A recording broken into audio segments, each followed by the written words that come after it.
અગ્નિકાંડને લઈને press conference કરવામાં આવી રહી છે। હાલ સીધા જઈશું તે તરફ। રહેલા સંસદ સભ્યો સુધી તમે હચમચાવ્યા અને રાજકોટની ઘટના પછી ગુજરાતનો માહોલ જાણે એક એ રીતે બદલાઈ રહ્યો છે કે એવી અનેક ઘટનાઓ એક પછી એક છે એ લોકો જે બનેલી ભૂતકાળમાં એના માટે લડવા તૈયાર થયા છે। તો આવા આપ સૌની સામે ગુજરાતમાં આવનાર સમયમાં યોજાનાર ગુજરાતની જનતાની લડાઈ માટે ગુજરાતમાં થયેલા અન્યાય અને ગુજરાતમાં ભાજપના ભ્રષ્ટાચારની સામેની ન્યાયની યાત્રા એટલે આ યાત્રા જે છે ગુજરાત ન્યાય યાત્રા તરીકે ઓળખાશે।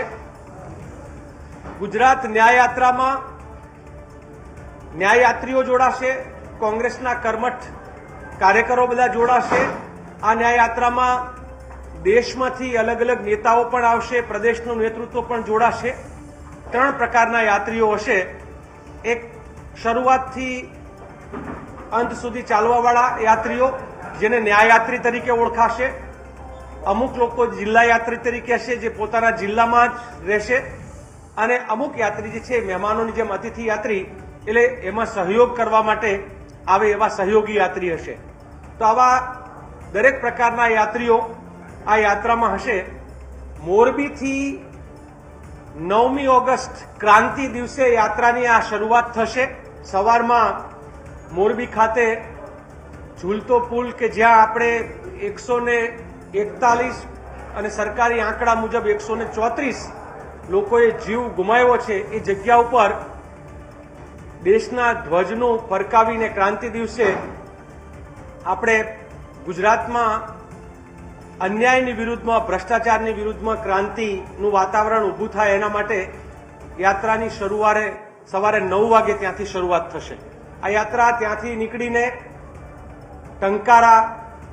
ટંકારાથી ગૌરીદળ અને 9મી તારીખે રાત્રે ટંકારા રોકાય, 10મીએ ગૌરીદળ કે રતનપરની આજુબાજુમાં જ્યાં સારું સ્થળ મળે ત્યાં રોકાશે।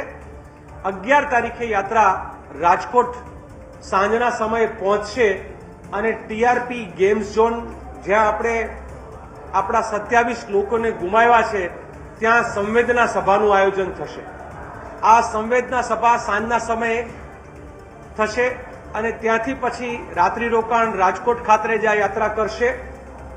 સવારમાં રાજકોટના મહત્વના વિસ્તારોમાં પ્રવેશ કરીને રાજકોટમાં જ લગભગ બોર્ડર ઉપર રાત્રિ રોકાણ કરશે, એટલે 12 તારીખે પણ, અને 13 તારીખે રાજકોટ શહેર છોડી અને યાત્રા સુરેન્દ્રનગર તરફ પ્રયાણ કરશે।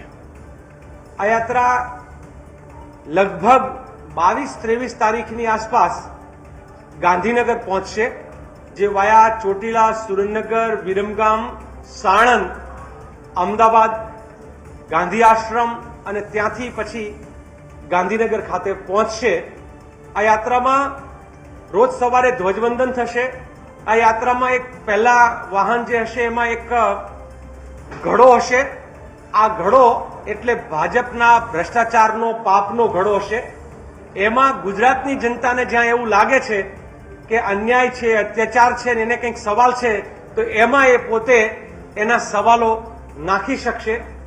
અને આ પાપનો ઘડો ચોક્કસ જગ્યાઓ ઉપર અથવા ચોક્કસ જગ્યાએ જઈને ફોડીને ભાજપના પાપનો ઘડો ભરાઈ ગયો છે એ ઘડો ભરાઈ જાય ત્યારે એ ત્યાં ફોડીને આખા ગુજરાતને એ સંદેશો આપવા માંગીએ છીએ કે ભાજપ એટલે ભ્રષ્ટાચાર અને ભાજપ એટલે અત્યાચાર અને અન્યાય।